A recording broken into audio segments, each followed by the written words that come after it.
Evan had never imagined he would end up on this planet. The mission had seemed simple at first: survey a war-torn world and assist in evacuating survivors. But nothing had been simple for him. Not ever. He had always been good with machines, good with planning, and good with staying calm under pressure. Yet, nothing in his life had prepared him for the moment he saw her. The building had been nothing more than rubble and smoke when he arrived. The evacuation drones had warned him away, calling the structure unstable, but something in his gut told him not to leave. Through the haze, he saw her, a blue-skinned figure lying half-buried under the broken walls, her glowing eyes barely visible through the dust. She was tall, impossibly tall, and there was something about her presence that made Evan freeze for a heartbeat. She was hurt, badly. Her legs were pinned under a heavy beam, twisted at impossible angles. Blood, dark against her shimmering skin, ran in streaks down her arms. Her chest rose shallowly with each labored breath. Every instinct in him screamed to help. Without thinking, he rushed forward, ignoring the drone's warnings. Pulling beams aside, lifting debris with his strength, he finally freed her. She slumped against him, heavy but not entirely limp, and he felt the weight of responsibility settle on his shoulders. She was alive, and he had to keep her that way. He laid her down gently on a makeshift stretcher, checking her vitals. Her pulse was faint but steady. She looked at him, her glowing eyes blinking slowly, a question forming in them. He didn't know her language fully, only the basics picked up from translators, but he could understand enough. "Help me survive," she whispered, her voice like a melody made of light and vibration.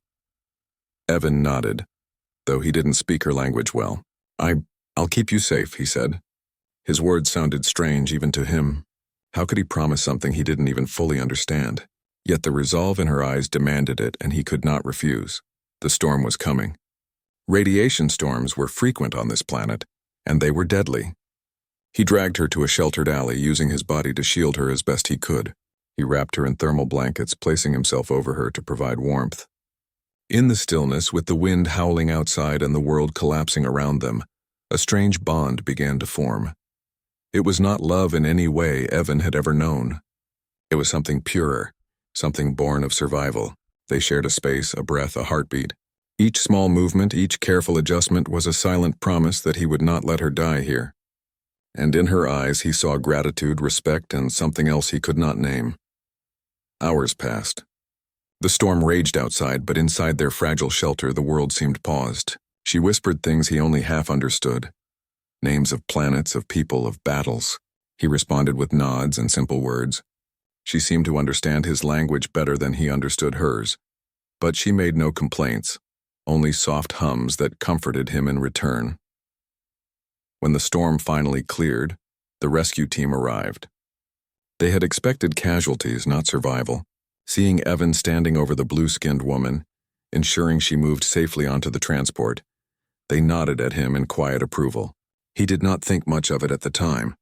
Duty was duty, and he had done what anyone else would have done. But she remembered. On the transport back to her palace, she looked at him with an intensity that made his stomach tighten. She spoke softly, words he barely understood. "You, my chosen, my protector." "Life vow." He frowned, unsure what she meant. "Life vow?" he asked, cautious. Her glowing eyes were unwavering. She nodded. "Promise, protect." "Forever." Evan laughed nervously.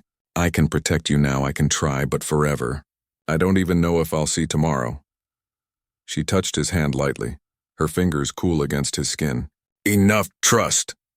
The words echoed in his mind long after he had returned to his quarters on the human outpost.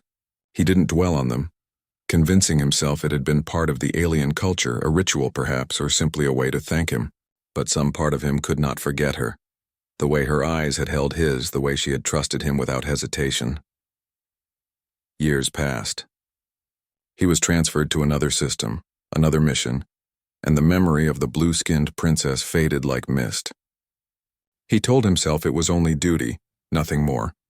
And yet there were nights when he would dream of her, the glowing eyes, the quiet trust, and the life vow he did not fully understand. Then one morning, the world he had built for himself shattered. The sky above the outpost turned dark, not from storms or dust, but from ships. Massive, regal, and impossibly advanced alien crafts descended from orbit, their surfaces gleaming with authority. They landed in formation, and soldiers taller and broader than any human disembarked. Their armor glinted in the sunlight, their eyes scanning for something or someone. Evan's heart skipped. Something familiar stirred within him, a memory too faint to grasp fully, and then he saw her. She moved with grace despite her paralysis, seated on a hover throne that glided smoothly above the ground. Even immobilized, she commanded the attention of everyone present. Her eyes found him instantly, and for a moment it felt as if the entire universe had stilled. "Do you remember me?" Her voice was clear, resonant, and filled with a power that made everyone pause.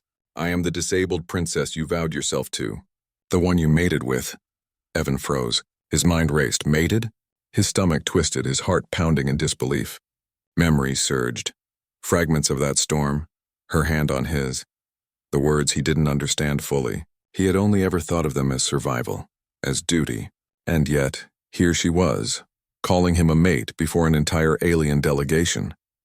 The officers around him murmured, their confusion evident. Some whispered, some simply stared, but Evan couldn't focus on them. All he could see was her.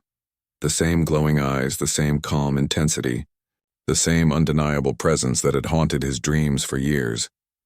She extended her hand toward him, a gesture of recognition and claim. "Come," she said softly, yet with an authority that brooked no refusal. "You belong to me as I belong to you. Do you remember?" Evan stepped forward, unsure, hesitant, yet drawn by something he could not deny. I remember protecting you. That I know. Everything else. It's hazy." Her eyes softened, almost imperceptibly. "You do not need to remember everything. You only need to know this: you chose to protect me. And that choice made you mine." The crowd around them buzzed with speculation. Officers whispered about diplomatic incidents, about alien customs, about human pride. But Evan was lost in the moment. He realized then that what had seemed like a simple act of survival had carried consequences he had never imagined. Leora, as she finally revealed her name, glanced at him again. "In my culture, when one shares warmth, when one protects a royal in need, it binds them. It is not about desire. It is about honor, trust, and choice. You made that choice?" Evan swallowed hard, feeling the weight of responsibility and the strange growing sense of connection. He had saved her, yes, but somehow, unknowingly, he had also become part of her life in a way humans could scarcely understand. "Choice," he whispered. "I would choose it again, if I had to." Her glowing eyes shone brighter, reflecting a mix of relief and quiet triumph. "Then you understand. You are my mate. Not by accident, not by force, by choice and honor." The hover throne descended slightly, bringing her closer to him but still leaving her elevated, a visual reminder of her royal status. She did not need to speak further. The message was clear. This bond, forged in crisis and cemented by courage, could not be undone easily. The crowd watched in awe as the human, once an outsider, now stood in recognition of a bond that transcended language, culture, and even species. Evan felt the enormity of it, the impossible mix of fear and pride. For the first time, he understood the depth of responsibility, not just to protect her physically, but to honor the trust she had placed in him years ago. He did not fully understand the customs, the politics, or even the implications of being called her mate. But in that moment, he knew one thing: he would not abandon her. Not now, not ever. And Leora, the disabled alien princess who had survived against all odds, who had been considered unfit by her own people, smiled for the first time in years. Not out of vanity, not out of relief, but because she had finally found someone who understood what it meant to protect, to honor, and to choose. That day, on a distant human outpost, an unexpected reunion began, one that neither species nor culture could easily comprehend, but one that was destined to change both of their lives forever. Evan could feel the eyes of the entire outpost on him. Soldiers, scientists, and diplomats alike watched the moment unfold, yet he only had eyes for Leora. The blue-skinned princess, paralyzed from the waist down but seated on her hover throne with regal poise, looked at him as though the years had melted away. The bond they had formed in that storm was alive, tangible, and undeniable. The alien delegation was restless. Murmurs spread through the crowd. Leora's advisors and family members whispered urgently to each other, some openly scowling. In their culture, a princess's mate was supposed to be chosen carefully, usually from their own elite ranks, not a human who had stumbled into her life by accident. Yet here she was, openly declaring Evan as her mate, defying centuries of tradition. Evan took a deep breath. He had no idea what exactly this mate status entailed in her culture, but he knew it was serious. It was not just affection, it was honor, obligation, and public recognition. And somehow, by fate or accident, he had become part of her life in a way he could not escape. Leora's glowing eyes met his, steady and unwavering. "You do not need to speak the words my people expect," she said softly. "I chose you. That is enough. But if you accept this bond, you must stand with me, not behind me." Evan swallowed. His mind raced. Could he do this? Could he stand beside her and face a culture that might never accept him? And yet, something in him knew the answer before he even considered it. He stepped forward, standing as tall as he could, even though she still sat above him. "I do not fully understand all of your customs," he said carefully, "but I remember protecting you. I remember the trust you gave me, and I will honor it. I will stand with you." Her lips curved into the faintest smile, and a murmur ran through the alien crowd. Some gasped. Some looked shocked. A few scowled openly. But Leora ignored them. She extended a hand toward him, not in command but in invitation. "Then you are mine as I am yours. Not by chance, not by force, but by choice." Evan hesitated only a moment before taking her hand. The moment their hands touched, a strange energy passed between them. He could feel the bond, the sacred connection she had spoken of, like a tether tying them together. Not physically, but in spirit. In that instant, he understood that what had begun as survival had grown into something far more significant. Mutual respect, trust, and a connection neither of them had fully expected. The crowd erupted into whispers and questions. One of Leora's advisors stepped forward, clearly annoyed. "Princess, you cannot choose this human. It is against our laws and traditions. He is not fit to be a mate." Leora's gaze sharpened. "Fit? He survived a storm that would have killed anyone else. He protected me when no one else would. That is worth more than any title or bloodline." Evan felt a surge of pride and determination.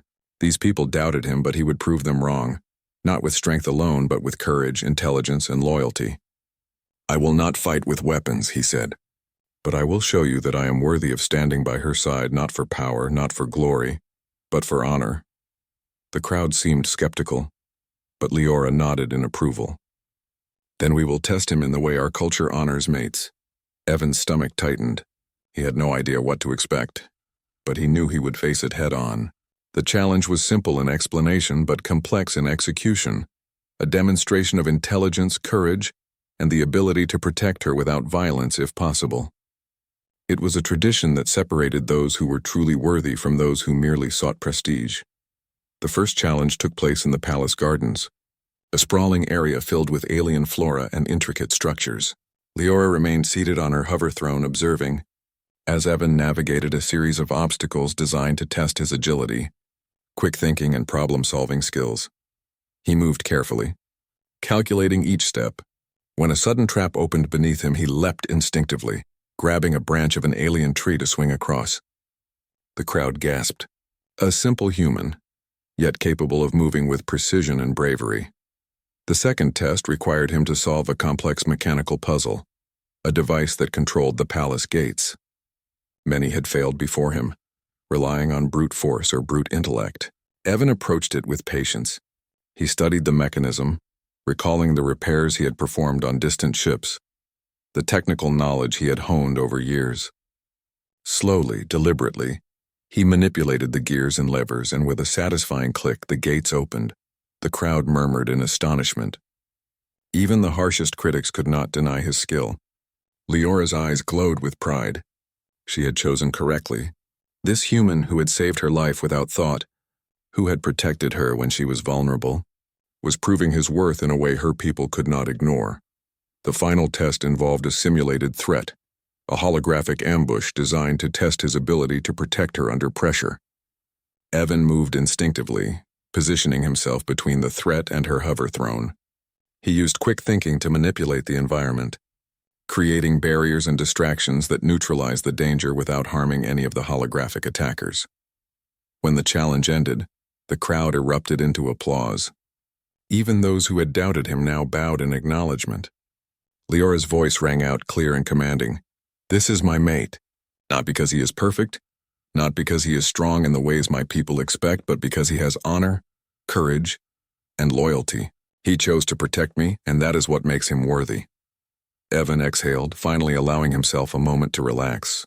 He had faced their tests, their skepticism, and their doubts, and he had succeeded not through dominance, but through the very qualities that had first drawn Leora to him.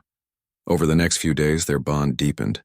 Leora shared more about her life, her struggles as a disabled princess, and the expectations that had burdened her since birth.